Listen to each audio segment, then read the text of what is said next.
student. Now today's we are going to start phenol, or is also called as carbolic acid.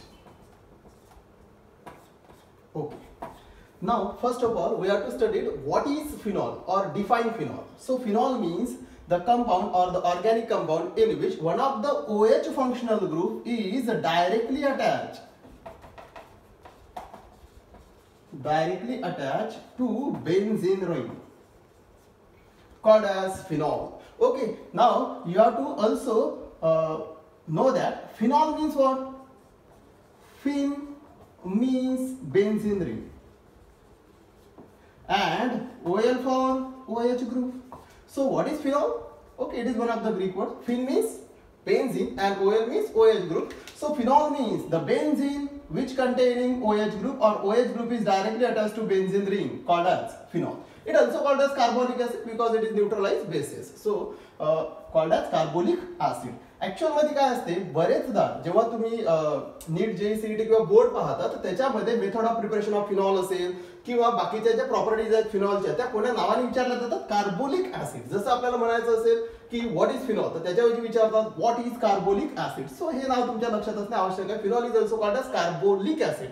Carboxylic acid वेगळा, carbolic acid वेगळा. Carboxylic acid are COOH. एखादा example CH3COOH. It is carboxylic acid. हा वेगळा असतो. Carboxylic acid organic acid, हा carbolic acid. Carbolic acid means phenol आणि carboxylic acid means organic acid. It is another terms वेगळे आहेत, त्यानंतर बघू आपण. तर आज आपण पाहणार फिनॉल. तर आपल्याला समजलं what is phenol. The phenol means the organic compound in which one of the OH group is directly attached to benzene ring, called as phenol. Okay. आता फिनॉल जो आहे हा क्लासिफाईड केलेला आहे. फिनॉलचं जे क्लासिफिकेशन आहे ते आपण पाहणार. एकदम सिंपल आहे. क्लासिफिकेशन ऑफ फिनॉल कसं आहे, काय आहे पाहू आपण. क्लासिफिकेशन. चला, जे फिनॉलचं जे क्लासिफिकेशन आहे ना, it is based on number of OH group directly attach to benzene ring. की जे आहेत नंबर ऑफ OH ग्रुप हे बेन्झीनला डायरेक्टली कसे अटॅच आहेत, किती अटॅच आहेत त्याच्यावर डिपेंड करते फिनॉलचं क्लासिफिकेशन. पहिला आहे मोनोहायड्रिक फिनॉल. लक्ष द्या, very simple one. Monohydric phenol. आता याचं मिनिंगच पहा लक्षात तुमच्या येते. मोनो म्हणजे एक, हायड्रिक म्हणजे काय, OH group. Mono means one. Okay. And hydric means OH group. ज्या फिनॉल मध्ये एक OH ग्रुप प्रेझेंट असेल किंवा ज्या फिनॉल मध्ये एक OH डायरेक्टली बेन्झीन रिंगला अटॅच असेल त्याला तुम्ही काय म्हणसाल, monohydric phenol. So what is the definition. The monohydric phenols in which one of the OH group, only one OH group is directly attached to benzene ring, called as monohydric phenol. Example बघा. हे main example आहे. Actually हा जो आहे ना त्याला म्हटलं जाते बेन्झिनॉल म्हणू शकता तुम्ही, पण यालाच काय म्हटलं गेलंय, IUPAC आणि कमर्शियली याला कन्सिडर करण्यात आलं फिनॉल. हा फिनॉल मेन म्हणजे बेन्झिनला जर डायरेक्टली OH अटॅच असेल तर त्याला आयडियली काय कन्सिडर करण्यात आलं, फिनॉल. फिनॉलचे बाकीचे पण एक्झाम्पल्स घेऊ आपण. हा बघा. आणि मोनोहायड्रिक फिनॉल मध्ये बेन्झिनला किती OH अटॅच राहतील, एकच फक्त. हा बघा कोण आहे. ओके. हा पण माहिती आपल्याला, हा आहे नॅफ्थॉल किंवा याला 1 नॅफ्थॉल म्हणतात. ओके. हा naphthol. Naphthol is also monohydric phenol. कारण बघा इथं जरी दोन बेन्झीन रिंग आहे पण आपली डेफिनेशन काय म्हणते, one of the OH group is directly attach to benzene ring आणि एक OH ग्रुप डायरेक्ट बेन्झीन रिंगला अटॅच आहे, पण या बेन्झीन रिंगला आणखी कोण अटॅच आहे याचं घेणं देणं नाहीये. म्हणजे नॅफ्थॉल हे कशाचं एक्झाम्पल आहे, मोनोहायड्रिक फिनॉल. नेक्स्ट पाहू आपण OH आणि इथं आहे CH3. याला म्हणतात ऑर्थोक्रिसॉल. ओके. हा ऑर्थोक्रिसॉल हा काय आहे, हा पण मोनोहायड्रिक फिनॉल आहे. का बरं, तर आपल्या लक्षात येते एक OH ग्रुप डायरेक्टली अटॅच आहे बेन्झीन रिंगला. आणखी कोणीही असो, CH3 असेल किंवा कोणी असेल, पण एक OH ग्रुप जर बेन्झीन रिंगला अटॅच असेल तर त्याला काय म्हणतात, मोनोहायड्रिक फिनॉल. याचं तुम्ही IUPAC नाव लिहू शकता बघा. 1 2 म्हणजेच काय रे,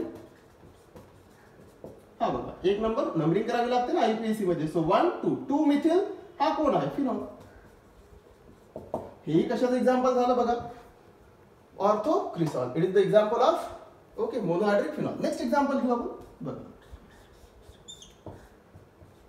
OH. आता काय केलं आपण, CH3 इथं लिहितो. आता हा काय असेल, हा आहे मेटाक्रिसॉल. आणि मेटाक्रिसॉलचं आयपीएसी नाव बघा 1 2 3 काय असेल 3 मिथिल फिनॉल. चला नेक्स्ट एक्झाम्पल कोणता आहे बघा. हा सेमच OH आणि हा इथर घेऊ CH3. हा कोण असेल, हा आहे पॅराक्रिसॉल. ओके. आणि याचं आयपीएसी नाव बघा 1 2 3 4. याचं नाव असेल 4 मिथिल फिनॉल. तुम्ही असे बरेचसे एक्झाम्पल देऊ शकता. जसं फॉर एक्झाम्पल हा पण बघा. ओके. हा आहे सॅलिसिलिक ऍसिड. हे पण कशाचं एक्झाम्पल आहे, monohydric phenol. What is monohydric phenol? One of the OH group is directly attach to benzene ring. आणि मग त्या बेन्झीन रिंगला आणखी कोणीही असो त्याचं घेणं देणं नाहीये, त्याला काय म्हटलं जाईल, monohydric phenol. So these are the examples of monohydric phenol. Actual मध्ये बघा इथं आपण हा M लिहिला, इथं आपण काय लिहिला बघा, इथं आपण डायरेक्ट आयपीएसी नाव लिहिलं. ठीक आहे. हा बघा इथं P लिहिला, P लिहिला, पॅराक्रिसॉल, इथं O लिहिला. हे काय आहेत नेमके, तर एक लक्षात ठेवा, in case of benzene ring, benzene ring मध्ये काय असते, जर एखादा ग्रुप अटॅच असेल, एनी वन ग्रुप, इथं कोणा अटॅच, फंक्शनल ग्रुप OH, पण कोणताही जर ग्रुप अटॅच असेल तर त्या ग्रुपच्या ज्या ऍडजस्टंट पोझिशन असतात, जर नंबरिंग जरी केली तरी चालेल, आपण या ग्रुपला आपण जर एक नंबर दिला 2 3 4 5 आणि 6, तर लक्षात ठेवा की बेन्झीन रिंगला जर एखादा ग्रुप अटॅच असेल, एनी वन, इथं आपण OH कन्सिडर करू. सो एनी ग्रुप जर अटॅच असेल त्याला जर तुम्ही नंबरिंग केली तर या ग्रुपच्या जे ऍडजस्टंट पोझिशन आहे, म्हणजे इथं काय 2 and 6, यांना काय म्हटलं जाते, यांना म्हटलं जाते ऑर्थो पोझिशन. लक्षात ठेवा. आणि ऑर्थोच्या ज्या आता ऑर्थो आहे हा कशाने डिनोट करतात, ओनी. आणि ऑर्थोच्या ज्या ऍडजस्टंट असतात त्यांना म्हटलं जाते which position, Meta position. Okay. And it is denoted by small u.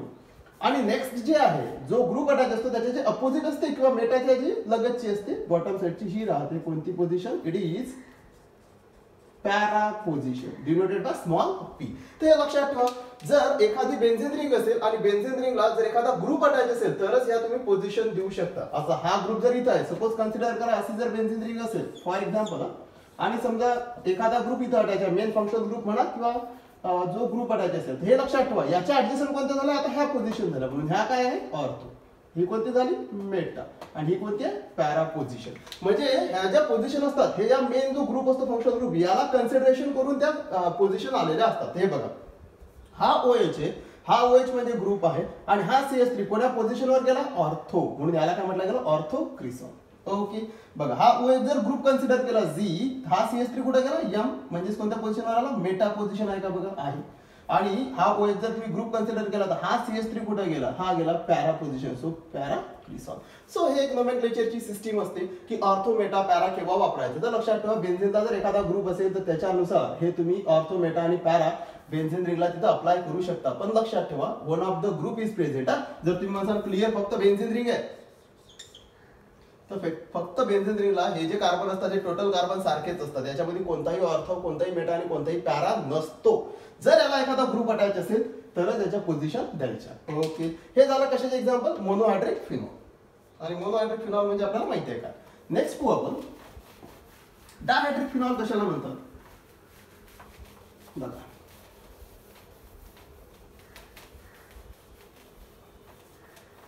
Classification मध्ये नेक्स्ट पाहू डायहायड्रिक फिनॉल. आता डायहायड्रिक फिनॉल म्हणजे काय तुमच्या लक्षात आलं असेल, डाय म्हणजे काय 2 आणि हायड्रिक म्हणजे काय OH ग्रुप. म्हणजे याचा अर्थ काय, जेव्हा 2 OH ग्रुप डायरेक्टली बेन्झीन रिंगला अटॅच असतील त्याला काय म्हणतात तुम्ही, डायहायड्रिक फिनॉल. सो त्याची डेफिनेशन काय होईल, the phenol in which 2 hydroxyl groups are directly attached to benzene ring called as dihydric phenol. Okay. Example पाहू म्हणजे तुमच्या लगेच लक्षात येईल. एक्झाम्पल सिंपल आहे त्याचे, पहा OH आणि हा बेन्झीन रिंग. आता याचं नाव आहे पहा, याला तुम्ही कमर्शियली, याचे दोन नाव आहेत, एक कमर्शियली एक आयपीएसी. पहिले आपण आयपीएसी नाव लिहून ठेवू. कसं बघा, हा 1 हा 2, याचं नाव आहे पहा बेन्झीन, आणि 1 आणि 2 वर आहे म्हणून 1 2 काय डायॉल. हा झाला बेन्झीन 1 2 डायॉल. याला म्हटलं जाते commercially it is called as catechol. Okay. Next OH OH benzene ring. IUPAC नुसार तुम्ही नाव देऊ शकता बघा 1 2 3. तुम्ही नंबर इकडून पण करू शकता कारण हे OH OH सेमच आहे. सो 1 2 3 हा 4 5 and 6. ओके काय राहील बघा बरं. IUPAC नाव बेन्झीन काय झालं बघा. किती नंबरवर आहेत OH 1 आणि 3. So benzene 1 3 dial. 2 आहेत म्हणून डायल. आता याचं कमर्शियल नाव काय. याचं कमर्शियल नाव आहे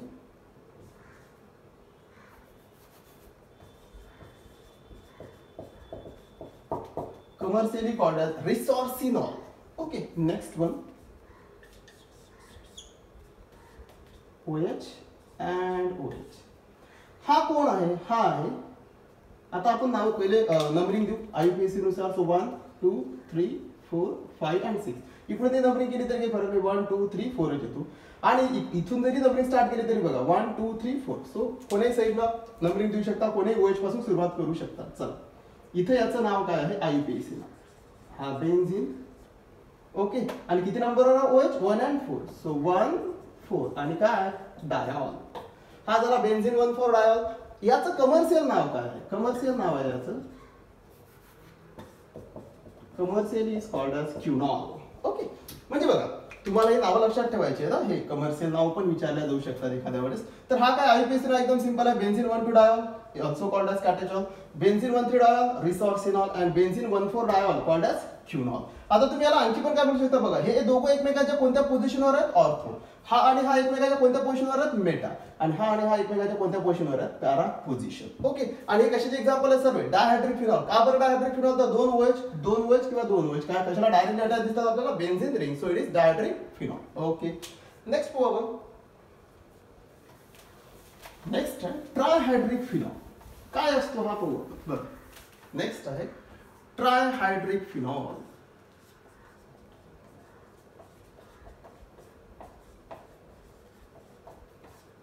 तुमच्या लक्षात आलं असेलच. Try means what. Try means 3 आणि हायड्रिक म्हणजे काय OH. याचा अर्थ काय ज्या कंपाऊंड मध्ये 3 OH हे डायरेक्टली बेन्झीन रिंगला अटॅच असतील त्याला काय म्हणतात तुम्ही trihydric phenol. So what is trihydric phenol. The phenol in which 3 OH group or 3 hydroxyl group are directly attached to benzene ring called as trihydric phenol. Example याचे पण simple आहेत. लक्ष व्हेरी सिंपल एक्झाम्पल. पहिले काय करू आपण IUPAC नाव लिहू. पहा बरं नंबरिंग. आता नंबरिंग करताना का सर्वांना मिनिमम नंबर आले पाहिजे. सो 1 2 3 किंवा 1 2 3 इथून नाही देऊ शकत आपण. 1 2 3 4 5 and 6. काय नाव राहील बघा बेन्झीन आणि 1 2 3 वर आहे म्हणून 1 2 3 आणि 3 आहेत म्हणून काय ट्रायॉल. ओके हा झाला बेन्झीन 1 2 3 ट्रायॉल. याला म्हणतात पायरोगॅलॉल. ओके हे झालं याचं कमर्शियल नाव पायरोगॅलॉल. नेक्स्ट पुन्हा benzene OH OH and OH. किती आहेत OH बघा 3. ओके नंबरिंग 1 2 3 4 5 and 6 किंवा इकडून जरी केली तरी चालते अँटी क्लॉकवाईज 1 2 3 6. आणि नंबरिंग तुम्ही क्लॉकवाईज जा की अँटी क्लॉकवाईज जा इथं काही प्रॉब्लेम नाहीये. पण इथं आपल्याला असंच जावं लागेल कारण या सर्वांना मिनिमम नंबर येतो. याचं नाव काय IUPAC बघा benzene as it is.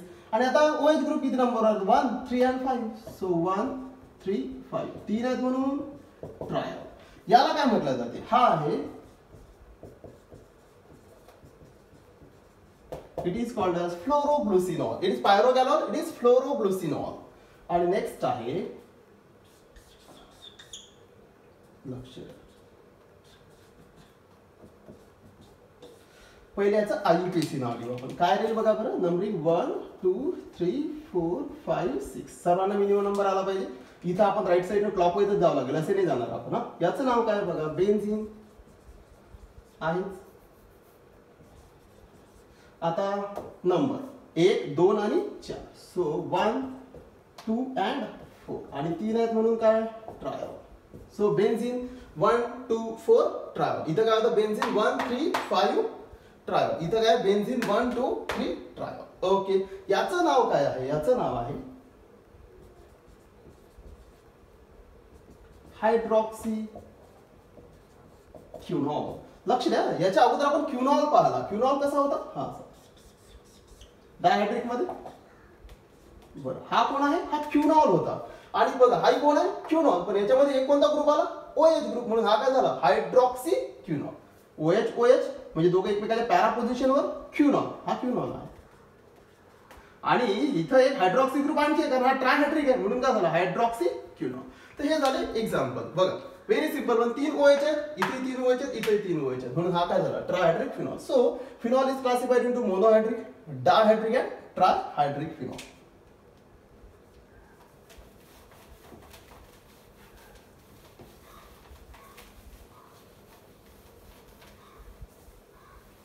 Next आहे, पहा लक्ष द्या, मेथड्स ऑफ प्रिपरेशन. आपल्याला बघायचंय की फिनॉलच्या मेथड ऑफ प्रिपरेशन्स कोणत्या आहेत. त्याच्या अगोदर लक्षात ठेवा, हा जो फिनॉल आहे हा पहिले सर्वात अगोदर कशापासून तयार केला गेला होता माहिती आहे का? Coal tar. डांबर ज्याला आपण म्हणतो, त्या कोल टार पासून हा फिनॉल सर्वात पहिले काय केला गेला होता? तयार केला गेला होता. आणि फॅराडे वगैरे जे आहेत असे बरेचसे सायंटिस्ट त्यांनी हा एक्सट्रॅक्ट पण केला होता वेगवेगळ्या याच्यापासून. नंतर हा महत्वाचा घटक होता कोण? फिनॉल. आता हा फिनॉल पहिले तर कोल टार पासून तयार केला जायचा, कमर्शियली तयार केला जायचा. त्याला त्याची एक तर लेंदी प्रोसेस होती. कोल टार पासून फिनॉल मिळवण्याची एक लेंदी प्रोसेस, खूप वेळ लागतो. त्याच्यानंतर ती कमर्शियली जर विचार केला तर ती आपल्याला कॉस्टली जाते किंवा त्याचे आपल्याला महाग पडतो. कोल टार पासून जर फिनॉल मिळवायचं तर ते थोडंसं कॉस्टली जाते. मग त्याच्यासाठी काय करण्यात आलं? त्याच्यासाठी काही सिंपल मेथड्स किंवा सिंपल टेक्निक्स वापरण्यात आल्या आणि त्याच्याद्वारे मग आता फिनॉल तयार केला जातो. Nowadays phenols are prepared by various method, out of which one of the process is from chlorobenzene. लक्षात ठेवा, मेथड ऑफ प्रिपरेशन मध्ये फिनॉल तर हा भरपूर साऱ्या मेथडनी तयार केला जातो. पहिला आहे आपल्याला कोणापासून मिळवायचं आहे? क्लोरोबेन्झीन पासून फिनॉल तयार करायचं आहे. लक्ष द्या, पहिले कोणापासून तयार केला जायचा? कोल टार. आता बरेचसे असे घटक आहेत की ज्याच्यापासून फिनॉल तयार केला जातो आणि त्याच्यापैकी पहिली आहे फ्रॉम क्लोरोबेन्झीन. तर आपण डिटेल पाहू की या क्लोरोबेन्झीन पासून फिनॉल कसा तयार करण्यात येतो. लक्ष द्या, कोण आहे? फ्रॉम क्लोरोबेन्झीन. ओके. आणि या फ्रॉम क्लोरोबेन्झीन मध्ये पहिली प्रोसेस आहे की ज्याच्यापासून आपल्याला फिनॉल तयार करायचं आहे आणि ती मेथड आहे डॉज प्रोसेस. लक्ष द्या, इम्पॉर्टंट आहे. पहिली प्रोसेस मध्ये आपण पाहू की फिनॉल कसा तयार केला जातो. Which process? Dow's process. Dow's नावाचा सायंटिस्ट ज्यांनी ही दिली होती. व्हेरी सिंपल आहे. लक्ष द्या, काय आहे बघा, कसा तयार होतो फिनॉल. सो क्लोरोबेन्झीन घ्यायचं आहे आपल्याला. Now we are to taking क्लोरोबेन्झीन.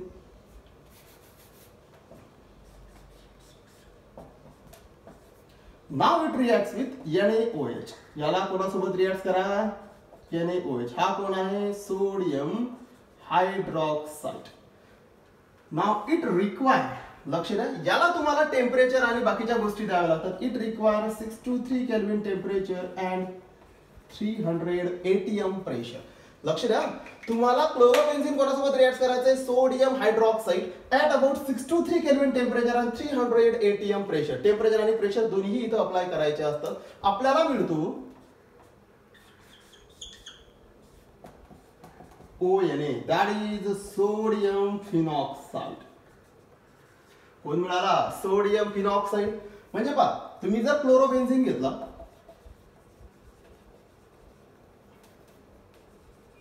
आणि या क्लोरोबेन्झीनला जर सोडियम हायड्रॉक्साइड सोबत रिॲक्ट केला at about 623 kelvin and 300 ATM pressure, तर आपल्याला काय मिळते? Sodium phenoxide.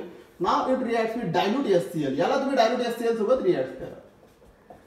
It reacts with dilute HCl. काय निघून जाईल? ऑफकोर्स NaCl निघून गेला. तसे तुम्हाला माहित आहे, हे लक्षात ठेवा. आपण हॅलोजन डेल्टा अल्केन मध्ये पाहिलं किंवा इथे तुम्हाला रिपीट सांगतो, halogen having more affinity with metals. Metal आणि हॅलोजनची अफिनिटी जास्त असते, ते लगेच बॉन्ड तयार करतात. कारण हा इलेक्ट्रॉन काय असतो? देणारा असतो. हा इलेक्ट्रॉन घेणारा असतो. ओके. हा मेटल आहे, हा नॉन मेटल आहे. सो इट इझिली बॉन्ड तयार करतात. सो NaCl निघून गेला. आपल्याला काय मिळालं? काय मिळाला? फिनॉल. कारण कसा? O आणि इथचा कोण? H. हा मिळालेला आहे फिनॉल. Very simple process. बघा, क्लोरोबेन्झीन NaOH सोबत रिएक्ट करा 623 kelvin 300 atm pressure to give sodium phenoxide it reacts with dilute HCl to give phenol. Main इथं प्रश्न हा आला की इथं आपण एवढं टेम्परेचर आणि प्रेशर का वापरलं. तर लक्षात ठेवा हा क्लोरोबेन्झीन मधला हा जो बॉन्ड आहे ना, हा थोडंसं डिटेल सांगतो लक्षात. हा बॉन्ड ऍक्च्युअल मध्ये क्लोरोबेन्झीन मधला जो कार्बन आणि Cl मधला जो बॉन्ड आहे हा दिसायला तर आपल्याला सिंगल वाटतो, but it shows double bond characteristics. म्हणजे it is look like single but it is double bond और it is shows double bond characteristics. How it is. बरं काय बरं, तर हा बॉन्ड जर सिंगल असता तर आपल्याला इथं 623 आणि 300 atm वापरायची काही गरज नसते, हा इझिली ब्रेक झाला असता, कारण सिंगल बॉन्ड हा इझिली ब्रेक होतो. पण हा बॉन्ड जरी दिसायला सिंगल आहे तरी हा डबल बॉन्ड आहे, कारण क्लोरोबेन्झीन मधला जो Cl आहे याच्यावर लोन पेअर असतात आणि ह्या लोन पेअर ज्या आहेत ह्या कशामध्ये भाग घेतात, रिझोनन्स स्ट्रक्चर मध्ये किंवा हे रिझोनन्स शो करतात. आणि यांनी जर रिझोनन्स शो केलं तर आपल्याला काय मिळेल बघा, याची लोन पेअर जर इथं आली तर इथं डबल बॉन्ड, इथं दोनच लोन पेअर झाल्या. एक चार्ज कोणता आला पॉझिटिव्ह, हा जो डबल बॉन्ड आहे चार्ज शिफ्ट झाले इलेक्ट्रॉन सो निगेटिव्ह किंवा इलेक्ट्रॉन देऊ शकता तुम्ही हा असा. म्हणजे याचा अर्थ काय, आता हा रिझोनन्स मध्ये भाग घेईल, माहितीच आपल्याला रिझोनन्स कसं असते. पण या Clच्या लोन पेअर ऑफ इलेक्ट्रॉन्सनी रिझोनन्स मध्ये भाग घेतल्यामुळे हा जो बॉन्ड आपल्याला दिसायला सिंगल वाटतो, पण हा ओरिजिनली कोणता बॉन्ड आहे, हा डबल बॉन्ड आहे. आणि हा ब्रेक करण्यासाठी तुम्हाला हाय टेम्परेचर आणि हाय प्रेशर द्यावं लागेल, नाही तर ही रिएक्शनच होणार नाही. जर चुकीनं तुम्ही 623 केल्विन आणि 300 atm जर विसरले तर ही रिएक्शन पुढे जाणारच नाही. हा NaOH या Cl सोबत डायरेक्टली रिएक्ट होऊ शकत नाही. का बरं, कारण हा Cl निघून जाणारच नाही, कारण हा दिसायला सिंगल बॉन्ड दिसतो पण आहे कोणता double bond. So you have to use high temperature, that is 623 kelvin temperature and high pressure. हे लक्षात ठेवायचं. या रिएक्शन मध्ये आपण टेम्परेचर आणि प्रेशर का जास्त वापरतो. द बेन्झीन रिंग जो आहे क्लोरोबेन्झीन मधला जो Cl बॉन्ड आहे it is look like single but is double bond. Okay, so you have to use high temperature and pressure. चला हे समजलं. ऍक्च्युअल मध्ये याचं आपल्याला मेकॅनिझम पाहायचंय, कारण मेकॅनिझम असं आहे की याच्यामध्ये जो इंटरमिजिएट मिळतो ना तो इम्पॉर्टंट आहे. बरेचदा इंटरमिजिएट विषयी नीट जेई किंवा सीईटी मध्ये विचारल्या जाते. तर मेकॅनिझम पाहू आपण. mechanism. You know that what is mechanism? Path of reaction. So, path of reaction. Actually reactions कशी होते हे सांगण्याचं काम कोण करते, मेकॅनिझम. आणि याचं मेकॅनिझम इम्पॉर्टंट आहे. पहा बरं काय होईल. सर्वात अगोदर आपल्याला घ्यावा लागेल कोण, क्लोरोबेन्झीन घेणार आहोत. बघा हा आहे, it is chlorobenzene. चला लक्ष द्या. Now it reacts with. आता बघा हा क्लोरोबेन्झीन आहे, आपण कोणासोबत रिएक्ट केला होता, बेस सोडियम हायड्रॉक्साईड. NaOH हा बेस आहे, म्हणजे हा कोणासोबत रिएक्ट होईल, OH निगेटिव्ह. आता तुमच्या लक्षात आलं असेलच की OH निगेटिव्ह कोणाकडून आलेला आहे, सोडियम हायड्रॉक्साईड, कारण आपण बेस यूज केलेला आहे. काय होईल सांगा, व्हॉट इज बेस. बेसची काय टेंडन्सी असते, हायड्रोजन घेण्याची. मग हा OH काय करेल, हायड्रोजन घेईल. मग आता हा OH जर हायड्रोजन घेईल तो कोणता घेईल, तर लक्षात ठेवा Clच्या, म्हणजे हा जर तुम्ही Cl फंक्शनल ग्रुप कन्सिडर केला तर हा कोणता कार्बन आहे, अल्फा, आणि याचा हा कोणता होईल, बीटा. जर कन्सिडर केला तर हा अल्फा कार्बन हा बीटा. तर हा जो हायड्रोजन आहे ना, हा हायड्रोजन हा काय करतो, ऍब्स्ट्रॅक्ट करून घेतो. आता तुम्ही म्हणसाल हा का नाही करत, हा का नाही करत, तर लक्षात ठेवा ना नेहमी आपण काय म्हटलं, कोणती रिएक्शन कोणत्या डायरेक्शनने जाते, स्टॅबिलिटीसाठी किंवा काहीतरी आपल्याला मोर स्टेबल प्रोडक्ट मिळाला पाहिजे. जर तुम्ही हा OH जर इथचा जर H काढला तर इथं कोणता चार्ज येईल, H काढला तर निगेटिव्ह, आणि मग तो पुन्हा रिझोनन्स मध्ये भाग घेऊन पुन्हा इथं आपल्याला जो मिळणारा प्रोडक्ट आहे तो मिळेलच, पण त्याला वेळ लागेल, कारण रिझोनन्स मध्ये थोडा तो वेळ घेईल ना. इथचा हायड्रोजन काढणे, इथचा हायड्रोजन किंवा इथचा हायड्रोजन समजा. पण जनरली स्टॅबिलिटीसाठी हा OH काय करतो, हा ऑर्थो पोझिशन किंवा बीटा हायड्रोजनला काढून टाकतो किंवा त्याला घेऊन घेतो. काय होईल बघा, हा OH बेस आहे, यांनी या H ला घेऊन घेतलं, आज H पॉझिटिव्ह म्हणून घेतला, तर याची इलेक्ट्रॉन्स इथं आले, म्हणजे आपल्याला काय मिळालं बघा, आपल्याला मिळाला इथं Cl ऍज इट इज. यांना काही प्रॉब्लेम नाहीये. H निघून गेला, इथं कोणता चार्ज आला, इथं आला निगेटिव्ह चार्ज. हा निगेटिव्ह चार्ज काय करतो पहा, हा निगेटिव्ह चार्ज इथं बॉन्ड तयार करतो. यांनी जर इथं हे इलेक्ट्रॉन जे आहेत हे जर इथं आले तर काय होईल, हा Cl स्वतःचे इलेक्ट्रॉन्स घेऊन इथून निघून जातो. आता तुम्ही म्हणत असाल की हा Cl बरं का निघून जातो इथं, तर हा जो Cl निगेटिव्ह आहे आपल्याला माहित आहे हा बेटर लिव्हिंग ग्रुप आहे, किंवा हा चांगल्या पद्धतीने स्वतः निघून जाऊ शकतो. कारण पहा ना, Cl जर स्वतः हे इलेक्ट्रॉन्स घेऊन जर निघून गेला तर Cl वर चार्ज कोणता आला, निगेटिव्ह. आणि तुम्हाला माहिती आहे ऑलरेडी Cl चं जर तुम्ही इलेक्ट्रॉनिक कन्फिगरेशन पाहिलं तर याच्या व्हॅलन्स शेल मध्ये किती इलेक्ट्रॉन्स आहेत, 7. आणि याने इथचा एक इलेक्ट्रॉन घेतला म्हणजे काय आला, 7. हा एक इलेक्ट्रॉन म्हणजे याच्या व्हॅलन्स शेल मध्ये किती इलेक्ट्रॉन झाले, 7 च्या ऐवजी किती, 8. पण हा कोणता चार्ज आला, निगेटिव्ह. आणि क्लोरीनच्या लास्टच्या कक्षेत जर 8 इलेक्ट्रॉन्स येत असतील तर हा कसा, ऑक्टेट रूल नुसार मोर स्टेबल. म्हणजे क्लोरीन आज अ निगेटिव्ह कसा आहे, तो पण स्टेबल आहे म्हणून तो बेटर लिव्हिंग ग्रुप आहे. जसा हा निगेटिव्ह चार्ज इथे येतो तसा हा Cl आज अ निगेटिव्ह म्हणून निघून जातो. म्हणजे इथं काय निघाला, -Cl निगेटिव्ह. -Cl गेला इलेक्ट्रॉन्स घेऊन म्हणजे -Cl निगेटिव्ह निघून गेलेला आहे. आपल्याला काय मिळेल, आपल्याला मिळेल एक कंपाऊंड. हा डबल बॉन्ड आणि हे इलेक्ट्रॉन्स इथं आल्यामुळे पुन्हा इथं बॉन्ड. ओके, हा कोण आहे, हा आहे, लक्षात ठेवा, हा आहे बेन्झाईन और it is also called as orthorine. Okay, हा आहे बेन्झाईन ऍज अ इंटरमिजिएट. नेहमी लक्षात ठेवा, जर तुम्हाला कोणी विचारलं की डॉस प्रोसेस होत आहे तर डॉस प्रोसेस मध्ये इंटरमिजिएट कोण आहे किंवा कोणती स्पेसिस हे मधात सापडतात तर काय सांगायचं, बेन्झाईन. आता या बेन्झाईन विषयी मी तुम्हाला सांगतो. जनरली हा जो बेन्झाईन असतो ना, हा अनस्टेबल असतो. काय असतो पहा, याच्याविषयी सांगतो. हा आहे अनस्टेबल. का बरं अनस्टेबल आहे, तर ऍक्च्युली जर तुम्ही याचं ऑर्बिटल पिक्चर जर ड्रॉ केलं तर पहिले बघा बेन्झीन कसा असतो आपल्याला माहिती आहे. बेन्झीनचा काय विशेष आहे, या डबल बॉन्ड विषयी आपण बोलणार नाही, पहिले या बॉन्ड विषयी. आणि इथं जर डबल बॉन्ड आहे तर ऍक्च्युली हे असे आहे, आपल्याला माहिती. आणि हा जर डबल बॉन्ड असेल, डबल बॉन्ड आणि हे जे डबल बॉन्ड्स आहेत, कारण आपल्याला माहिती आहे डबल बॉन्ड मध्ये साइड वाईज ओव्हरलॅपिंग होते. आणि आपल्याला माहिती आहे बेन्झीनचे सर्व कार्बन हे प्लेन मध्ये असतात आणि हे रिझोनन्स मध्ये भाग घेतात, म्हणजे डबल बॉन्ड शिफ्ट होत राहतात. आणि हा बेन्झीन कसा असते, मोर स्टेबल. बेन्झीन विषयी सांगत आहे पहिले, लक्षात ठेवा. पण काय झालं की बेन्झीन मध्ये आणखीन एक बॉन्ड वाढला, म्हणजेच इथं आणखीन एक डबल बॉन्डच्या ऐवजी आणखीन कोणता बॉन्ड एक वाढल्यामुळे कोणता बॉन्ड झाला, ट्रिपल बॉन्ड. हा काय गडबड करते, हा जो एक नेक्स्ट बॉन्ड असतो ना, हा आउट ऑफ द प्लेन असतो. आउट ऑफ द प्लेन म्हणजे काय, लक्ष. हा आता एक थोडंसं सांगण्यासाठी तुम्हाला असं देता. हा आपला डबल बॉन्ड जो प्लेन मध्ये होता. आता ऍक्च्युली इकडल्या साईडने सांगत नाही तुम्हाला ओव्हरलॅपिंग, एकच ओव्हरलॅपिंग दाखवलं. तर हा डबल बॉन्ड, हा डबल बॉन्ड, हा डबल बॉन्ड बघा, 1 2 3. पण हा जो बाहेरचा आहे ना, हा जो बॉन्ड आहे हा आउट ऑफ द प्लेन गेला. बघा काय झालं, हा जो आहे बॉन्ड हा आउट ऑफ द प्लेन गेल्यामुळे काय झालं, या बेन्झीन रिंग जी होती पहिली ही, या बेन्झीन रिंगची स्वतःची प्लेनारिटी जी असते किंवा स्वतःचा जो प्लेन जे त्याला म्हणतो आपण प्लेनर असते, ती प्लेनारिटी यांनी लॉस केली. ऍट द सेम टाइम याचा रिझोनन्स थांबून जाईल आणि याच्यामुळे ही जे स्पेसिस आहे ही अनस्टेबल होईल. आता तुम्ही म्हणता रिझोनन्स तो लॉस करते म्हणजे नेमकं काय, तर हा डबल बॉन्ड जो असतो बेन्झीन मधले, हा एक बॉन्ड, हा एक बॉन्ड, हे बॉन्ड, हे नेहमी रिझोनन्स मध्ये भाग घेतात. रिझोनन्स मध्ये भाग घेतात म्हणजे नेहमी धावतात. नेहमी धावतात म्हणजे काय, एनर्जी काय करतील, लॉस करतील. एनर्जी लॉस केली तर या कंपाऊंडची एनर्जी कशी होईल, कमी. एनर्जी जर कमी होत असेल, समजा जनरल सांगत आहे तर कंपाऊंड कसा असतो, मोर स्टेबल. किंवा तुम्ही जनरली असं म्हणसाल की resonance, you know that resonance is responsible for stability of the compound. आणि हा रिझोनन्स काय करतो, लॉस करतो. याने जर रिझोनन्स लॉस केलं तर हा कसा बनला, लेस स्टेबल. कारण हा जो एक बॉन्ड आलेला एक्स्ट्रा, याच्यामुळे याची एक तर प्लेनारिटी लॉस झाली आणि याचं रिझोनन्स पण थांबलं, म्हणून हा कसा असतो, unstable. So benzyne is unstable. मग हा काय करेल, हा स्टेबल बनायचा प्रयत्न करेल. मग आता स्टेबल बनायचा प्रयत्न करेल तर लक्षात ठेवा काय होते, आपल्याकडे कोण आहे, आपण बेस घेतलेलाच आहे OH निगेटिव्ह. ऑलरेडी लक्षात ठेवा, जरी आपण एक म्हणत असू तरी याचे भरपूर किंवा 2 मॉलिक्यूल तुम्हाला घ्यावे लागतात.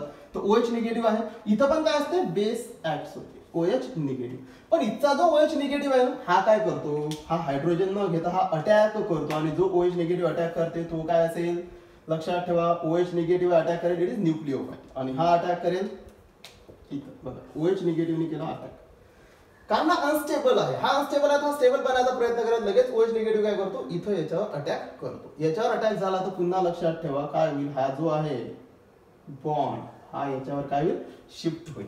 What will be the product, last काय मिळेल आपल्याला बघा, हा बॉन्ड एक ऍज इट इज, हा बॉन्ड ऍज इट इज. इथं ट्रिपल बॉन्डचा काय झाला, डबल बॉन्ड. इथं कोण आला बघा बरं, इथं आला OH. पण हा जो डबल बॉन्डचे जे इलेक्ट्रॉन्स आहेत ते इथं शिफ्ट झाले, इथं शिफ्ट झाले तर इथं कोणता चार्ज, निगेटिव्ह चार्ज. ओके, हा मिळाला तुम्हाला पुन्हा एक इंटरमिजिएट. आता काय होईल बघा, लक्ष द्या. आता काय करतो माहिती आहे का, हे असं तुम्हाला लिहावं लागते, पण आपल्याला समजण्यासाठी आपण असं बघा, म्हणजे आपल्याला काय मिळालं ना, हा. आता काय होईल, इथं आहे ना, लक्षात ठेवा, या ठिकाणी तुम्हाला 2 पॉसिबिलिटी वेगवेगळ्या याच्यात दिलेल्या आहेत. कसं पहा, ऍक्च्युअल मध्ये कशी पॉसिबिलिटी आहे, तर हा जो निगेटिव्ह आहे ना, हा निगेटिव्ह काय करतो, सिंपल मेकॅनिझम जर म्हणायचं झालं तर तुम्हाला डायरेक्टली सांगून देतो बघा. हा जो निगेटिव्ह आहे ऍक्च्युअली इथंच लिहून देतो. हा निगेटिव्ह काय करतो, H पॉझिटिव्ह, कारण आपल्याला माहिती आहे ही रिएक्शन कोणत्या प्रेझेन्स मध्ये होऊन राहिली, डायल्यूट HCl, म्हणजे H पॉझिटिव्ह आहे फ्रॉम ऍसिड.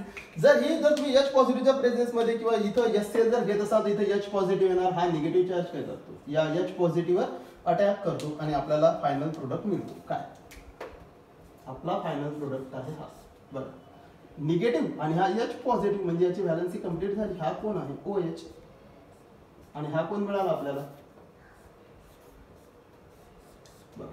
हा डबल बॉन्ड, हा डबल बॉन्ड, हा कोण आहे, रिस्पेक्टिव्ह फिनॉल आपल्याला मिळालेला आहे. So very simple mechanism.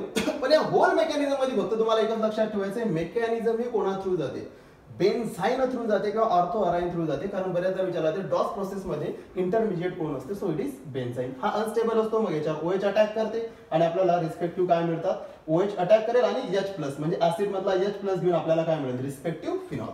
काही ठिकाणी काय माहित आहे का, याचं मेकॅनिझम इथून चेंज केलेलं आहे. मी डायरेक्ट सांगितलं ऍसिडवर अटॅक करते आणि हा मिळतो. काही ठिकाणी काय आहे, इथून बघा, इथून चेंज मेकॅनिझम आहे, ते पण सांगून देतो तुम्हाला. काही बुक मध्ये तुम्हाला असं सापडेल. मेकॅनिझमचं मिनिंग एकच असते, आपल्याला फक्त पाथ समजला पाहिजे. ऍक्च्युली हा तयार झालेला आहे, हा काय आहे बघा, इथं कोणता चार्ज आला, निगेटिव्ह. आता काय असते माहिती आहे का, काही ठिकाणी असं दिलंय मेकॅनिझम मध्ये, काही डिफिकल्टी नाहीये, तुम्ही इझिली समजून घेऊ शकता. लक्षात ठेवा, पहा आपण डायरेक्ट लिहिलं, आपण थोडंसं मेकॅनिझम इथून चेंज करू. काय होईल बघा, हा काय करतो, याला इलेक्ट्रॉन्स देतो, काय म्हणून निघून गेला, ॲज अ H पॉझिटिव्ह. हा जसा H पॉझिटिव्ह म्हणून निघून जाणार तसा हा निगेटिव्ह काय करतो, याच्यावर अटॅक करतो. म्हणजे इथं काय झालं, मायनस प्लस H, म्हणजे सरळ सरळ आपण काय म्हणतो, ऑटोमेरिझम झालं. आपल्याला काय भेटेल बघा, आपल्याला मिळाला O निगेटिव्ह. ओके, कारण चार्ज आले, हा बघा, आणि हा ऍज इट इज, कारण हा H यांनी घेतलेला आहे, इथं मिळालेला आहे. हा मिळाला O निगेटिव्ह. आपल्या लक्षात ठेवा, आपल्या या पूर्ण होल रिएक्शन मध्ये आपण यूज केला होता OH निगेटिव्ह. आणखी कोण अवेलेबल आहे, Na पॉझिटिव्ह. काही ठिकाणी याला असं दाखवतात की इथं Na पॉझिटिव्ह असतोच आणि हा O निगेटिव्ह आणि हा Na पॉझिटिव्ह काय तयार करतात, खाली लिहून देतात O Na. हा कोण असतो निगेटिव्ह, हा कोण असतो पॉझिटिव्ह.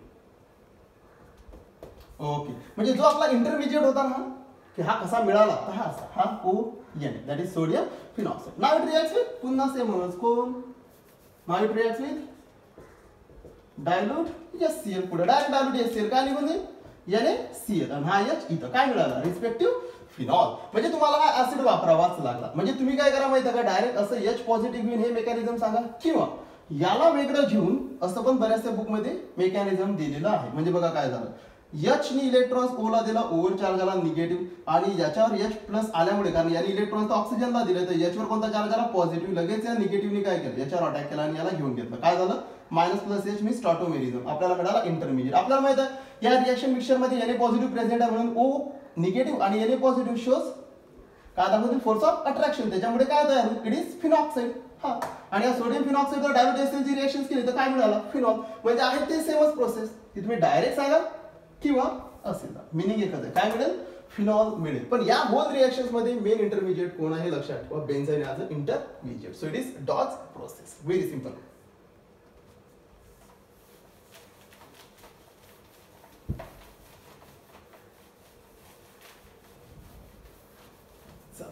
नेक्स्ट आहे,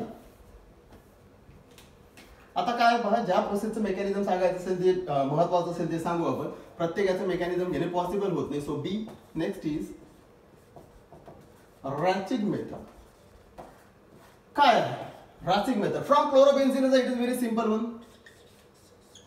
ही सिंपल रिएक्शन्स आहे. क्लोरोबेन्झिन घेतला आपण, नाव याच्यासोबत काय करायचं आहे, याच्यासोबत तुम्हाला हायड्रोलिसिस करायचं आहे. हिटिंग देऊन वेपर फेज हायड्रोलिसिस असते. Chlorobenzene reacts with vapour phase hydrolysis. It required catalyst, that is SiO2 किंवा कॅल्शियम सल्फेट वगैरे असते, पण SiO2 is a simple one. And it required temperature, कारण हा तुम्हाला माहित आहे बॉन्ड दिसायला सिंगल आहे पण ओरिजिनली कसा असतो, double bond. So it require temperature, आणि इथं टेम्परेचर असते 698 kelvin temperature. So benzene undergoes hydrolysis in presence of SiO2 as a catalyst at about 698 Kelvin temperature. काय निघून जाईल, H आणि Cl. HCl निघून गेला. What will be the product? आपल्याला मिळाला सेम कोण OH प्लस काय निघाला HCl, हा कोण आहे phenol. It is very simple reaction. फक्त लक्षात ठेवायची रॅचिंग मेथड जे आपला आताचा जो सिलेबस आहे नवीन त्याच्यामध्ये ही प्रोसेस नाहीये लक्षात ठेवा. पण जे ओल्ड सिलेबस होता किंवा नीट जेई साठी जे तुम्ही आहे त्याच्यामध्ये हे येऊ शकते म्हणून आपण इथे लिहून दिलेलं आहे. सो क्लोरोबेन्झिन पासून तुम्ही आणखी फिनॉल मिळवू शकता with the help of Raschig method. How it is chlorobenzene reacts with hydrolysis in presence of SiO2 as a catalyst at about 698 Kelvin temperature to give phenol. It is very simple one. It is racing method.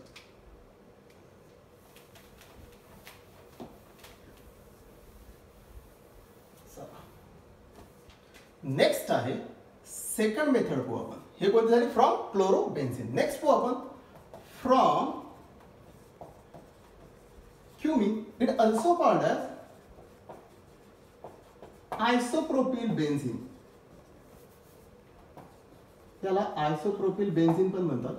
याच्यापासून पाहू आपण phenol कसा तयार होतो. Very simple आहे आणि important आहे की क्युमिन पासून कसा तयार होते. ही कमर्शियल मेथड आहे कारण क्युमिन पासून जो आहे ना यालाच कोणती मेथड म्हणतात बरं. कमर्शियल मेथड म्हणजे काय, ही इंडस्ट्रीज मध्ये वापरले जाते आणि इंडस्ट्रीज मध्ये त्याच मेथड वापरल्या जातात की ज्याच्यापासून खूप सारा फायदा होतो. म्हणजे ऍक्च्युली आता इंडस्ट्रीज म्हटल्यानंतर आपल्या लक्षात येईल की इंडस्ट्रीज मध्ये नेमकं काय असते माहिती आहे का, प्रोडक्ट मिळताना त्याच्यासाठी लागणारा जो पैसा असतो किंवा रॉ मटेरियल असते हे कमी खर्चात भेटलं पाहिजे आणि त्याच्यापासून जो आपल्याला प्रोडक्ट मिळणार आहे त्याचा पैसा आपल्याला किंवा त्याचं जे उत्पन्न आहे खूप जास्त मिळायला पाहिजे. आणि या कंडिशन्स मध्ये जी रिएक्शन खरी उतरते त्याला काय म्हणतात commercial method. So from cumene it is commercial method.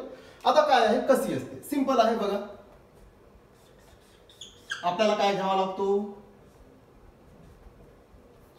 We are to taking cumene. बघा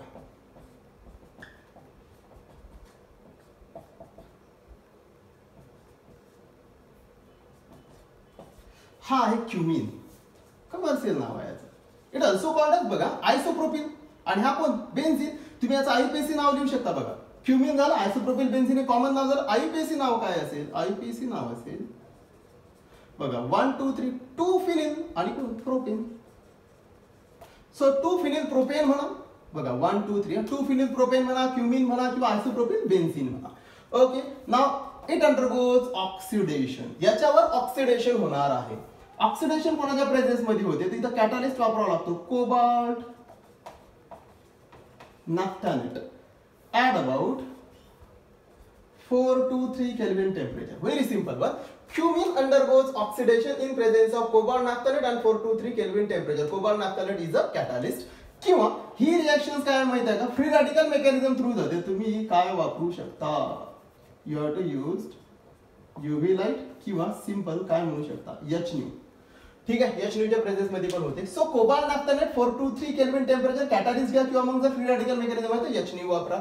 so cumene undergoes oxidation okay in presence of cobalt naphthalate 4 to 3 kelvin temperature और UV लाईट किंवा आपल्याला लाईट वापरावा लागेल. काय होईल इथं ऍडिशन रिएक्शन मध्ये आपल्याला काय मिळते, ऍक्च्युली ती फ्री रॅडिकल मेकॅनिझम थ्रू जाते पण आपल्याला दिसायला कशी राहते. आपल्याला काय मिळतो प्रोडक्ट CH3 CH3. इथं काय होते हा जो ऑक्सिजन आहे ना समजण्यासाठी सांगतात हा इथं जाऊन बसतो कुठं कार्बन आणि हायड्रोजनच्या मधात. आपल्याला काय मिळेल, आपल्याला मिळेल O आणि H. कारण पहा oxygen O2 so carbon OOH. हा कोण आहे, हा तर आपल्याला माहिती आहे क्युमिन आहे. याला म्हणतात क्युमिन हायड्रो पर ऑक्साइड. Very simple. हा मिळाला इंटरमिजिएट. बघा Cumin undergoes oxidation in presence of cobalt naphthalate 4 to 3 Kelvin temperature or HNO2 gives cumin hydroperoxide. हा peroxide आहे लक्षात ठेवा HOOH. It is hydrogen peroxide. एक हायड्रोजन काढला आणि कोण लावला, हा इकडला कोण आहे क्युमिन. इकडे बघा HOO आणि इकडला क्युमिन आहे. So it is cumene hydroperoxide. आणि या क्युमिन हायड्रोपेरॉक्साइडवर जर समजा तुम्ही ऍसिडची रिएक्शन्स करत असाल so it reacts with acid H+. You have to take in dilute H2SO4 or dilute HCl कोणी घ्या. सो H+ ची रिएक्शन्स करत असाल जर ऍसिडच्या प्रेझेन्स मध्ये किंवा याच्यात जर थोडंसं ऍसिड टाकत असाल तर काय होते, हा निघून जातो. बघा हा निघून गेला. कोण CH3CO CH3. आपल्याला काय मिळाला, आपल्याला मिळाला प्रोडक्ट आपला कोण बघा बरं OH. बघा बेन्झिन आणि OH. हा कोण आहे, हा फिनॉल. प्लस काय, प्लस जो इंटरमिजिएट आहे तो खाली लिहून देतो. काय आहे पहा CH3CO CH3 CH3CO CH3. हा कोण आहे, हा आहे ऍसिटोन. लक्षात ठेवा या होल प्रोसेस मध्ये तुम्हाला दोन प्रोडक्ट मिळाले, एक मिळाला फिनॉल, एक मिळाला ऍसिटोन. फिनॉल तर आपल्याला मिळालाच आहे किंवा आपला जो डिझायरेबल प्रोडक्ट आहे तो फिनॉल आहे, पण आपल्याला साईड प्रोडक्ट पण भेटला ऍसिटोन. हा पण लार्ज क्वांटिटीत तयार होतो आणि ऍसिटोन पण तुम्हाला माहिती आहे कमर्शियली खूप इम्पॉर्टंट आहे किंवा हा महाग किंवा याची जी किंमत येते किंवा याची जी प्राइस आहे खूप जास्त आहे. म्हणजे याला कमर्शियल रिएक्शन्स काय म्हणतात, तर या रिएक्शन मध्ये मिळणारे जे दोन प्रोडक्ट आहे दोन्ही कसे आहेत, कमर्शियली इम्पॉर्टंट. ऍक्च्युअली काय होते, cumene reacts with oxygen in presence of cobalt nitride HNO to gives cumene hydroperoxide. Now it undergoes okay. म्हणजे इथं काय वापरावा लागतो की क्युमिन हायड्रोपेरॉक्साइड कोणासोबत रिएक्ट करावा लागतो, H पॉझिटिव्ह म्हणजे ऍसिड. ऍक्च्युअली हा डायल्यूट असतो, आपण इथे घेऊनच घेऊ डायल्यूट HCl घ्या किंवा डायल्यूट H2SO4 घ्या. Dilute HCl to gives phenol and acetone. Okay, हे दोन्ही महत्त्वाचे प्रोडक्ट आहेत, हे आपण पाहिलेलं आहे. ऍक्च्युअली पण हे होते कशी रिएक्शन, याच्यासाठी आपल्याला याचं काय पाहावं लागेल, मेकॅनिझम. आणि याचं मेकॅनिझम इम्पॉर्टंट आहे. मेकॅनिझम पाहू आपण कसं आहे बघा. मेकॅनिझम मोठं असल्यामुळे हे रिएक्शन इथून मी काढून टाकतो. पहा मेकॅनिझम बघा कसं आहे. मेकॅनिझम मध्ये ऍक्च्युली पहिले घ्यावं लागेल आपल्याला जो आपला क्युमिन आहे काय आहे पहा, CH3. C आपल्याला माहितीच आहे, हा CH3. आणि इथं कोण आहे, इथं आहे हा. ओके, आणि इथं कोण आहे H. चला लक्ष द्या, हा कोण आहे, हा क्युमिन आहे. Now it reacts with oxygen असा लिहितो. हा ऑक्सिजन सोबत काय होतो, रिॲक्ट्स होतो. आता हा ऑक्सिजन सोबत रिॲक्ट्स होते. मी म्हटलं की ही रिएक्शन्स इथं HNO च्या प्रेझेन्स मध्ये होऊ शकते किंवा फ्री रॅडिकल मेकॅनिझम जर हे दाखवत असेल, HNO च्या प्रेझेन्स मध्ये जर फ्री रॅडिकल मेकॅनिझम नुसार जर हे दाखवत असाल तर ऍक्च्युली काय होईल, what is free radical mechanism. आपल्याला माहिती आहे की इथं रॅडिकल्स तयार होतात. आता radicals means what, homolytic fission. Homolytic fission म्हणजे काय, या डबल बॉन्डचं होमोलिटिक फिशन झालं तर याचे जे दोन इलेक्ट्रॉन्स आहे या रिस्पेक्टिव्ह ऍटम्स कडे ते जातील. होमोलिटिक फिशन कसं होईल बघा, याचं होमोलिटिक फिशन काय होईल, HNO घेतला. कोणावर HNO, म्हणजे याच्यावरही लाईट पडेल आणि याच्यावरही लाईट पडेल. आणि या दोघांवर जर HNO जर तुम्ही घेत असाल किंवा जर लाईट पडत असेल तर या दोघांचं होमोलिटिक फिशन होईल. आणि होमोलिटिक फिशन म्हणजे काय असतं बघा, याच्यातले जे दोन इलेक्ट्रॉन्स आहेत, हा एक कोणाकडे, या हायड्रोजनकडे, तर हा एक इलेक्ट्रॉन्स कोणाकडे, या ऑक्सिजनकडे, तर एक इलेक्ट्रॉन्स या ऑक्सिजनकडे. या डबल बॉन्ड पैकी एका बॉन्डचं काय झालं, होमोलिटिक फिशन. आणि हे जे एरो दाखवलेले आहेत ते नेहमी असे दाखवायचे. हे कोणते असतात, फिशहुक एरो. असा दाखवायचा नाही, असा फ्री रॅडिकल मेकॅनिझम मध्ये चालत नाही. हा असतो फिशहुक एरो, हा वापरला. नेक्स्ट काय आहे बघा, याचं पण काय, याच्यावरही लाईट पडणार आहे, सनलाईट येणार आहे. ओके, आणि किंवा HNO येणार आहे, याचे काय होईल, होमोलिटिक फिशन. आता या हायड्रोजनचं होमोलिटिक फिशन का होते, तर ऑफकोर्स प्रोडक्ट हा स्टॅबिलिटीकडे जातो, म्हणून की आपल्याला जो प्रोडक्ट मिळेल तो मोर स्टेबल असला पाहिजे, म्हणून काय होईल, याचं होमोलिटिक फिशन होते. आता कसं होईल बघा होमोलिटिक फिशन, तर एक इलेक्ट्रॉन्स या कार्बनवर, एक इलेक्ट्रॉन्स या हायड्रोजनवर, याचं पण काय होमोलिटिक फिशन झालेलं आहे. म्हणजे याचा अर्थ काय, या बॉन्डचं जर होमोलिटिक फिशन झालं तर एक इलेक्ट्रॉन्स या ऑक्सिजनवर, एक इलेक्ट्रॉन्स या ऑक्सिजनवर. डबल बॉन्ड मध्ये या बॉन्ड मध्ये किती इलेक्ट्रॉन्स असतात, दोन. एक ऑक्सिजनकडे, एक या ऑक्सिजनकडे. यामध्ये किती इलेक्ट्रॉन्स आहेत, दोन. एक या कार्बन जवळ, एक या हायड्रोजन जवळ. असे होमोलिटिक फिशन झालेलं आहे. नेक्स्ट काय होते बघा, जसं होमोलिटिक फिशन होते ना तसं आता काय होईल, इथं बॉन्डिंग होईल. बॉन्डिंग कसं, तर हा ऑक्सिजन काय करतो बघा, याच्याकडचा हा एक इलेक्ट्रॉन्स, या कार्बन जवळचा एक इलेक्ट्रॉन्स, हे दोघं काय तयार करतात, बॉन्ड तयार करतात. लक्ष द्या, हा ऑक्सिजनचा एक इलेक्ट्रॉन्स, या कार्बनचा एक इलेक्ट्रॉन्स काय तयार केला, bond. At the same time हा हायड्रोजन आणि हा ऑक्सिजन हे काय तयार करतात, हे पण तयार करतात काय, बॉन्ड. तर डायरेक्ट सांगायचं इथं लक्ष द्या, याचं होमोलिटिक फिशन, याचं पण होमोलिटिक फिशन. याचा एक इलेक्ट्रॉन्स आणि कार्बनचा एक इलेक्ट्रॉन्स काय तयार केला, बॉन्ड. हायड्रोजनचा एक इलेक्ट्रॉन्स म्हणजे फिशन झाल्यानंतर आणि ऑक्सिजनचा एक इलेक्ट्रॉन्स काय तयार केला, बॉन्ड. आणि हा डबल बॉन्ड जो आहे हा कशामध्ये कन्वर्ट झाला, सिंगल बॉन्ड. फायनल प्रोडक्ट आपल्याला काय मिळेल हे बघा. फायनल प्रोडक्ट काय, हा ऍज इट इज CH3, हा C, हा CH3. इथं कोण, इथं same benzene ring. Okay, as it is. इथं काय झालं बघा, या कार्बननी कोणासोबत बॉन्ड तयार केला बघा बरं, या ऑक्सिजन सोबत. हा ऑक्सिजन, ओके, हा ऑक्सिजन आणि हा ऑक्सिजन. पहिले डबल बॉन्ड होता, आता ब्रेकिंग झाल्यामुळे कोणता बॉन्ड आला, सिंगल बॉन्ड O. आणि या ओनी, या फ्री रॅडिकलनी जो ऑक्सिजनवरचा जो एक इलेक्ट्रॉन आहे यांनी कोणासोबत बॉन्ड तयार केला, हायड्रोजन. म्हणजे काय, H. हा कोण मिळाला, हा आपल्याला जो आहे, हा प्रोडक्ट जो आहे तुम्हाला समजला असेल, हा कोण आहे, हा आहे क्युमिन. माहिती आहे आपल्याला, आपण पहिलेच पाहिलाय, क्युमिन हायड्रोपर ऑक्साईड. हा मिळाला तुम्हाला, तुमचा जो इंटरमिजिएट होता किंवा जो मधातला होता तो कोण, क्युमिन हायड्रोपर ऑक्साईड. ओके, आता काय होईल आपल्याला पुढे माहिती, आपल्याला क्युमिन हायड्रोपर ऑक्साईडला आपण कोणासोबत रिॲक्ट केलं तर डायल्यूट HCl किंवा डायल्यूट ऍसिड, कोणताही घ्या, HCl घ्या, H2SO4 घ्या. So it reacts with H positive. चला आता हा H पॉझिटिव्ह आहे. आता ऍक्च्युली या H पॉझिटिव्हवर आपण ऍसिड करून H पॉझिटिव्ह घेतला, याच्यावर कोण अटॅक करेल किंवा याच्यासोबत कोण रिॲक्ट होईल, तर याही ऑक्सिजनवर 2 इलेक्ट्रॉन पेअर आहेत, याच्यावरही 2 इलेक्ट्रॉन पेअर आहेत. तर हाही ऑक्सिजनचे इलेक्ट्रॉन पेअर H पॉझिटिव्हवर अटॅक करू शकतात, याचेही इलेक्ट्रॉन पेअर H वर अटॅक करू शकतात. पण कोणता ऑक्सिजन या H प्लस वर अटॅक करेल हे डिपेंड करेल कोण बेस्ट निघून जाणार आहे, कोणता बेस्ट लिव्हिंग ग्रुप असेल. तर तुम्हाला माहित आहे या ऑक्सिजननी H वर अटॅक केला तर इथं जर H अटॅक झाला तर कोणी निघून जाणारा नाहीये. पण या ऑक्सिजननी जर या H वर अटॅक केला तर इथं कोण तयार होईल, H आणि O म्हणजे काय H2O which is best living group, म्हणजे निघून जाऊ शकतो. म्हणजेच काय एखादा जो मिळणारा साइड प्रोडक्ट आहे तो कसा असेल, मोर स्टेबल, म्हणून हा ऑक्सिजन H वर अटॅक करेल. काय भेटेल बघा बरं, बाकीचा ऍज इट इज. आता हा CH3, हा C, हा CH3, इथं कोण आहे, इथं ऍज इट इज हा थोडासा लहान दाखवत आहे, लक्ष द्या. इथं काय झालं O, इथं कोण आहे O आणि याला कोण अटॅक झाला H आणि H. हो गया O हा H आणि आणखीन एक H अटॅक झाला. किती लोन पेअर राहिला, एकच. 2 होत्या, एकच लोन पेअर राहिली, कोणता चार्ज, पॉझिटिव्ह चार्ज आलेला आहे. आता काय होते बघा, इथं हे महत्वाची प्रोसेस आहे. इथं काय होते, इथं होते पीएच शिफ्टिंग.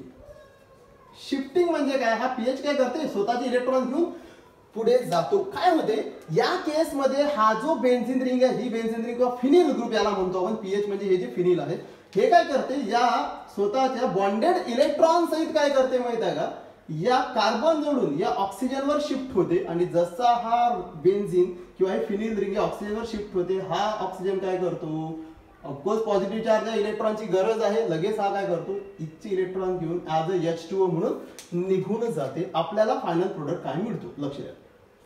CH3 CH3. इथं काय तयार झालं, हा इलेक्ट्रॉन घेऊन, हे फिनिल रिंग इलेक्ट्रॉन घेऊन इथं गेली, म्हणजे याच्यावर चार्ज कोणता आला, पॉझिटिव्ह. इथं कोण आहे O आणि O ला कोण अटॅच झालेला आहे ऑलरेडी. साइड प्रोडक्ट काय निघालेला आहे H2O. आता तुमच्या मनामध्ये असं येऊ शकते की फिनिल रिंगच का निघून गेली, CH3 का नाही आला, कारण CH3 पण तर जाऊ शकतो ना.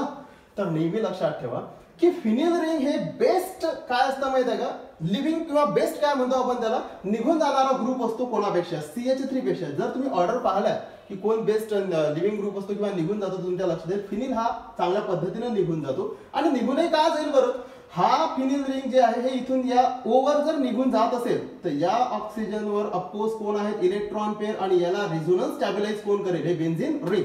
CH3 जर इथं जाईल तर हे याला स्टॅबिलाइज करू शकत नाही ऍज कम्पेअर टू फिनिल. म्हणून कोण निघून जाते, फिनिल हा निघून जातो. आणि या ऑक्सिजनवर असणाऱ्या इलेक्ट्रॉन पेअरला तो काय करू शकतो, रेझोनन्स स्टॅबिलाइज करू शकतो. सो कोण निघून गेला, फिनिल रिंग. आपल्याला मिळाला इंटरमिजिएट, दॅट इज कॅटायन. आता काय होईल आपल्या रिएक्शन्स मध्ये बघा, हा H प्लस घेत असताना माहिती आहे आपल्याला डायल्यूट असतो. डायल्यूट म्हणजे काय, H प्लस सोबत आणखी कोण आहे, वॉटर आहे. मग लगेच काय होते बघा, HOH. रिएक्शन मध्ये वॉटर आहे, या वॉटर मधला हा ऑक्सिजन काय करतो, लगेच याच्यावर अटॅक करतो. काय मिळेल प्रोडक्ट बघा, CH3 C, इथं CH3, याच्यावर कोणी अटॅक केला, ऑक्सिजन. काय आहे H. इथं काय, हा ऍज इट इज O, आणि इथं कोण, बेन्झीन रिंग. ऑक्सिजनवर चार्ज कोणता, ऑफकोर्स ऑक्सिजनवर चार्ज कोणता, पॉझिटिव्ह. आता काय होईल, हा ऑक्सिजन काय करतो, याच्यावर पहा, कारण ऑक्सिजनवर लोन पेअर किती होत्या, 2, आता किती राहिली, एकच. ऑक्सिजनवर कोणता चार्ज आला, पॉझिटिव्ह. इथं काय कंडिशन आहे बघा, हा ऑक्सिजनचा एक हायड्रोजन काय करतो माहिती आहे का, इकडला हे याची इलेक्ट्रॉन्स आता ऑक्सिजनला देते, मग ऑक्सिजन इथं देतो, हे सांगण्यापेक्षा डायरेक्ट सांगतो, हे जे इलेक्ट्रॉन्स आहेत इथे येतात, काय तयार करतील, डबल बॉन्ड. जसा डबल बॉन्ड तयार होईल तसं काय होईल बघा, जसा इथं डबल बॉन्ड तयार होते, किंवा एक काम करू, पहिले स्टॅबिलायझर्स करून देतो, लक्ष द्या. हा काय करेल, ऑक्सिजनवर कोणता चार्ज झाला, पॉझिटिव्ह. हा काय करेल, इलेक्ट्रॉन घेईल कोणाजवळचे, या हायड्रोजन जवळचे. काय निघून गेला, H पॉझिटिव्ह. आणि ऑक्सिजनचे आता काय झालं, जो पॉझिटिव्ह जो चार्ज होता हा बॅलन्स झाला. इकडे लिहून देतो, लक्ष द्या. काय असेल, CH3 C, इथं काय CH3, इथं कोण आहे O, आणि याला कोण अटॅच आहे H आहे, असा लिहून देतो H. किती लोन पेअर, 2 आलेले आहेत. इकडे काय O, आणि O ला कोण अटॅच आहे, रिंग. निघून कोण गेला बघा, इथून कोण निघून गेला, -H पॉझिटिव्ह.